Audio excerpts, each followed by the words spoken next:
Okay, I'm back again with season 1, episode 3. In this podcast, this episode, I will be talking about ASMR and my thoughts on it and opinions, and stuff like that.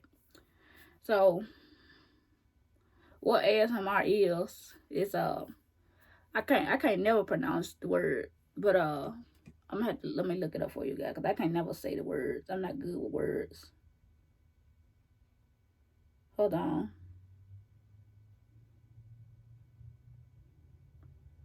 Okay, let me see.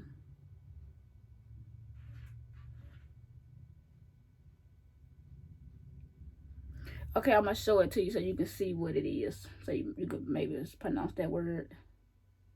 This is what ASMR is. I mean, I know what it is, but like when it comes to saying the words. So it's autonomous. I hope I'm pronouncing it right.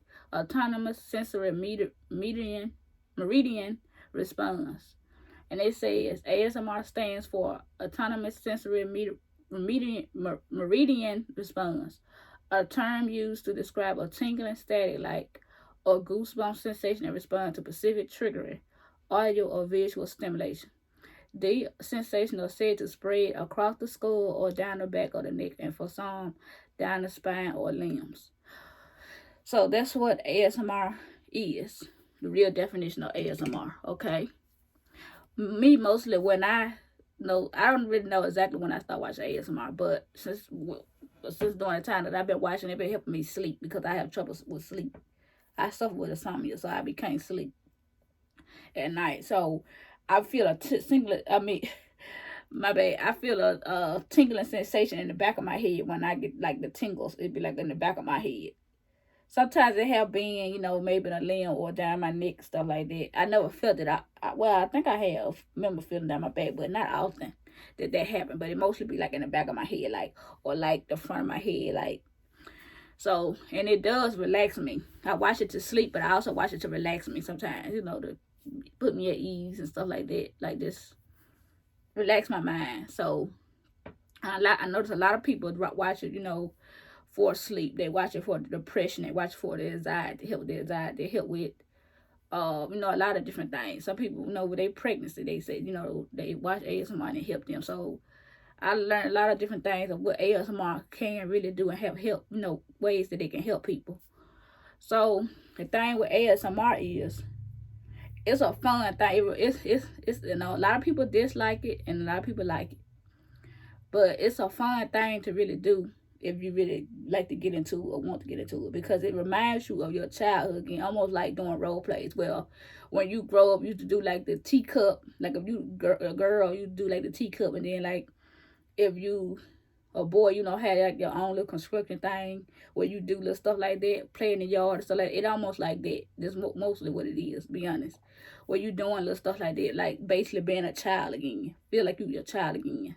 So like if you didn't have a decent childhood growing up and stuff like that, or weren't able to, have a childhood, getting into ASMR, if it's something that you want to do, would be a great thing for you. Would be therapeutic for you because it will, remind you, put you back and where you could be a child again and you can do those things that you weren't able to do or didn't have. So, like I said, for me, it been fun for me to do. It been really, really fun. Put me and remind me of, being a child again. Where I used to have my little teacup set and doing stuff like that. So, they got different stuff. They got the role plays you can do for stuff like that. They got different triggers out there that you can do. Ones I like the most is I like tapping triggers. I like mouth sounds. I like light triggers. I like hand movements. I like the bugs. I like what else I like? Let's see. I like some people when they do makeup. And then like I said, I mostly like the fast, not the fast, but the slow ASMR. But I also watch fast and aggressive ASMR as well. It depends on who I'm watching. And for role plays, I like I said, the makeup. I like So a lot of people gonna be really creative when it comes to ASMR. So some people do like anesthesiologists, dermatologists, skin, exam, and they do like the lice, search for lice, or stuff like that. So like I like all those different things, and I started my ASMR journey, you know, started doing it to help people. That was July the 12th of last year, 2023, when I started, and I've been I've been doing it ever since. So July the 12th of this year will be a year for me that I've been doing ASMR. But yep, I really like it. It's fun. I had did a video about it. I mean, did a video to see how it would sound long time ago. That was not long time ago. That was sometime last year.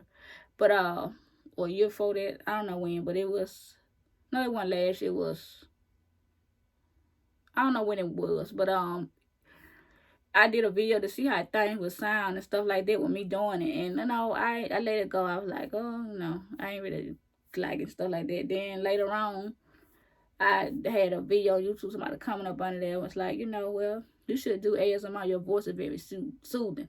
I didn't just do it because they said that, but I thought to myself, well, why not give it another try? So that's when I started trying to do it, go for it and everything. So needless to say, if you want to do something, or you had something like you wanted to do but you didn't want to pursue it, and you see somebody saying, well, maybe you should go for it, maybe you should do this, or you just sit and think about it, maybe it wouldn't hurt to give it another try. You never know where it can go, at that point. So that's good to do too. That's the thing that I can give you too. Like, go for it. If you've done it, try to do it before, and then just have somebody encourage you, or you thinking about it, try to go for it again. Try it again. Or if you know something that you already know how to do, go for it. Pursue it. Go behind it. And then you had a thing where it ain't what you know, it's who you know, which that is true. And it also goes like this: what your last name is. Like, that's the truth. But for me, I'm the underdog, and my last name ain't all that popular. And I don't know a lot, but I don't know a lot, but I know some things. And I know a lot of people, but guess what? I'm gonna fight my way through. As long as I got the man upstairs, I'm gonna fight my way and navigate my way through life and where I need to get to. I don't care what it takes to get there. At least I can say at the end of the day, I tried to do something. I tried to do this. I tried to do that. When I was younger, I would try to do little things. I would try to draw. That didn't work out for me, because the little drawing that I posted, it wasn't my drawing. Most of the drawings I did out of books and stuff. But I traced the drawing. And some of the drawing I did, my brother had did, I traced it off his drawing. So mostly traced. And some of it I did by shape. So, that's not enough to tell me I'm starting a career and going off trying to draw. So then I have tried to write, little stories and stuff like that. That didn't work out. I got a few books that I read, that I wrote on my own, but that didn't go so well. But I might try to look into pursuing it. I don't know where it might go. I really have to have a clear mind and be in a really better environment for to do something like that. But I'm trying to get myself back into that mode. And I tried, I would do little odd things, to try to make sure, I try to have some little change in my pocket when I was younger too. But I tried all the different things that I can try to do, to try to, to have something. At the early age, I was thinking about stuff like that. So even now, I'm trying little things like doing like with my brand. Miscellaneous shop, it didn't last long, but it was something to teach me and learn from. I have my brand YNL, which I'm not currently, I'm working on it, but I'm not working on it. Like, I feel like at this point, I feel like I have to, try to look into doing other hobbies and doing what other things that I need to do to be able to do the things that I want to do. So that's how that's going right now. So I'm looking into doing something else, and stuff like that. Once I start doing, you'll realize what it is that I'm out trying to do. But mostly when you do things, just try to have fun with doing it. Try to get the hang of learning it and learn now that you can about it and just have fun. A lot of people, they start something, they want to come out the gate, want to make money. Which, that's fine and good if you want to make money off doing it. But don't go trying to sell right out. Don't go try to make a sale. Try to just have fun with it. Because you don't want people feeling like, oh, well, you doing it just to get money and stuff like that. You know what I'm saying? Like with me doing ASMR. I'm not doing. Of course, I would love to do ASMR full time to make money. Who wouldn't want to do something to make a butt? I mean, it's hard out here. You know what I'm saying? But it's not all about that for me. It's about helping people and getting people to sleep and stuff that they need that I once couldn't get and everything. So, and then if I happen to make money off it, so be it. But it's not all about me trying to make a dollar. It's just about me doing something that I want to do and I like to do and have fun doing it and help other people in the process without looking for nothing. You know what I'm saying? When I go live, people give me gifts or people send me, tips and stuff like that because they want to do that. I don't look for it. You know what I'm saying? I just put that out there. That's something that they want to do. But I don't look for it. Because if it's the case, then you have a lot of people going live all the time, this and that and third, or just a certain way that you can tell that they look for money. Someone don't even stay on live, too long, and stuff like that. So, I mean, not trying to say nothing about nothing, but I'm just saying, like, for me, it's not all about that for me, So, yep. This a long podcast, which is mainly why my videos is gonna be on YouTube. But I will post like 1 to 2 hours long on my Spotify. And then like little clips on my social media. But my longer version of my videos will be on YouTube. And I was thinking about doing a separate channel, but I changed my mind on that. But like I said, and then also another thing with ASMR.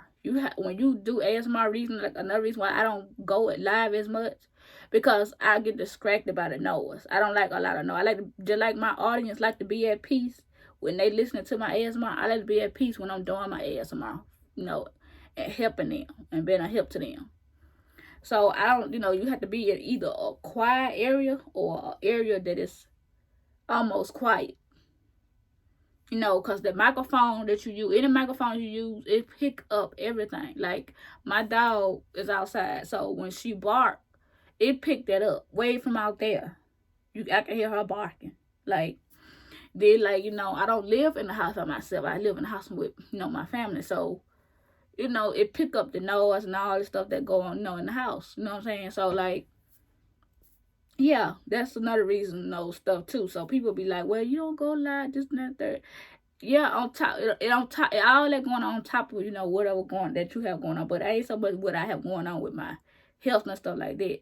But like, if I was in like a quiet area, I would drag up to do my ASMR and do, maybe they help me feel better. So me feeling like I'm going through what I'm going through ain't really an excuse, opposed to, going live and doing, the stuff like that, because it can help ease my mind, help keep me calm, But like I said, excuse me, I get distracted by the noise, so I don't like a whole lot of noise. Then like if I had a wild machine or something going, at a certain time, you know what I'm saying? You can hear all that noise, and that microphone, when I say literally pick up everything, it does pick up everything.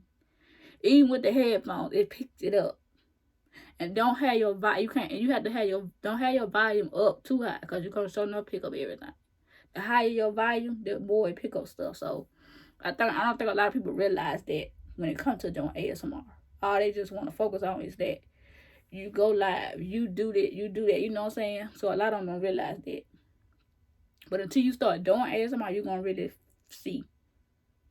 And a lot of people you see go live all the time, or you see maybe they're in a quiet area. Or maybe they don't mind all that noise in their background. You know what I'm saying? Like some people go live, do video, or they be live when they do ASMR.